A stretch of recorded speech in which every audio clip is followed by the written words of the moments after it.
Μια φορά και έναν καιρό, μια μάγισσα απήγαγε και μάγεψε ένα μωρό. Αλλά η μάγισσα έκανε λάθος. Αντί να κάνει το μωρό βάτραχο, το έκανε σούπερ ήρωα. Έτσι μεταμορφώθηκε σε κανονική γυναίκα για να δώσει το μωρό σε κάποιον άλλο. Χτύπησε μια πόρτα για να παραδώσει το μωρό. Από το σπίτι βγήκε μια γυναίκα.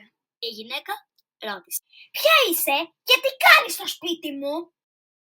«Είμαι εδώ να παραδώσω αυτό το μωρό από το κέντρο υιοθεσίας», απάντησε η μάγισσα.